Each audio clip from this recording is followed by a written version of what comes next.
Hello friends, இன்னைக்கு குவைத்தில் இருந்து 3 மிக முக்கியமான அதிர்ச்சியான அவசியமான அப்டேட் உங்களோட நான் ஷேர் பண்ண போகிறேன். வீடியோவை ஸ்டார்டிங்லேருந்து எண்டிங் வரைக்கும் ஸ்கிப் பண்ணாமல் பாருங்கள்.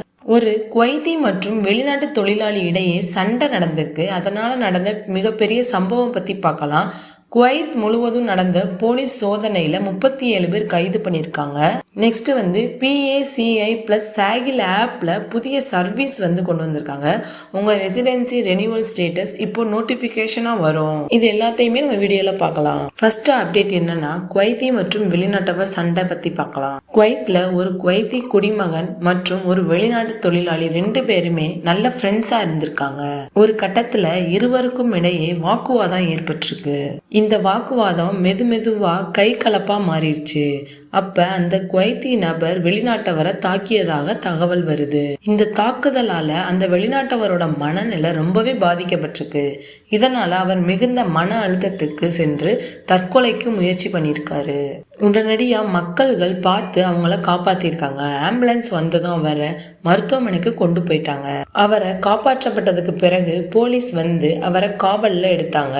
குவைத் சட்டப்படி யார் தற்கொலைக்கு முயற்சி செய்தாலும் அவர்கள் குவைத்ல இருக்க அனுமதி கிடையாது. அதனால போலீஸ் முடிவு பண்ணிருக்காங்க, அவருக்கு சிகிச்சை கொடுத்துட்டு அதுக்கு பிறகு அவரை நாடு கடத்தணும் அப்படின்னு. அதாவது அவர் குணமான பிறகு அவரை குவைத்ல இருந்து வெளியே அனுப்பிடுவாங்க. குவைத் அரசு இப்படி ஒரு சட்டம் வச்சிருக்கிறதுக்கான காரணம் என்னன்னா, பொது பாதுகாப்புக்காகவும் சமூக அமைதி மனநல பிரச்சனைகளை கட்டுப்படுத்துறதுக்கு, மற்றவர்களுக்கு தவறான முன்னுதாரணம் ஆகாமல் தடுப்பது. அதுக்காக தான் குவைத் அரசு இப்படி ஒரு சட்டத்தை கொண்டு வந்திருக்காங்க. குவைத் அரசு என்ன நினைக்கிறாங்கன்னா, ஒரு நபர் இங்கே தற்கொலைக்கு முயற்சி பண்றாங்க அப்படின்னா அவர் பாதுகாப்பாக வாழும் சூழல்ல இங்கு இல்லை அப்படின்னு நினைப்பாங்க. அதனாலதான் அவரை நாடு கடத்த முடிவு பண்ணுவாங்க. செகண்ட் அப்டேட் என்னன்னா, குவைத்ல 37 பேர் கைது பண்ணிருக்காங்க. குவைத்ல பல பகுதியில போலீஸ் தொடர்ச்சியா சோதனை நடத்தி வராங்க. அந்த சோதனையில 37 பேர் கைது பண்ணிருக்காங்க. இந்த 37 பேர் யாருன்னு பார்த்தா போலீஸ் வாண்டட் லிஸ்ட்ல இருந்திருக்காங்க. வழக்குல தொடர்புடையவர்கள் தான் இவங்க. சட்டத்தை மீறியவர்கள், தலைமறைவாக இருப்பவர்கள், இவங்க எல்லாரையும் தான் கைது பண்ணிருக்காங்க. போலீஸ் தொடர்ந்து செக் பண்றாங்க. சாலையோரங்கள்ல சோதனை பண்றாங்க. கார் ஓட்டுபவர்களை சோதனை பண்றாங்க. ரெசிடென்சி செக், அப்புறம் சிவில் ஐடி செக், இகாமா செக் பண்றாங்க. ஃப்ரெண்ட்ஸ், குவைத் கவர்மெண்ட் என்ன சொல்றாங்கன்னா, நீங்க குவைத்ல இருந்தா கண்டிப்பா நீங்க சட்டத்தை மதிச்சு நடக்கணும்.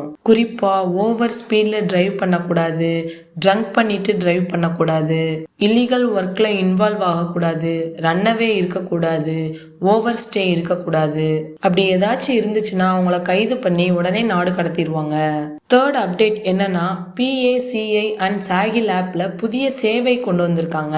Public authority for civil information ஒரு புதிய சேவையை அறிமுகம் பண்ணிருக்காங்க.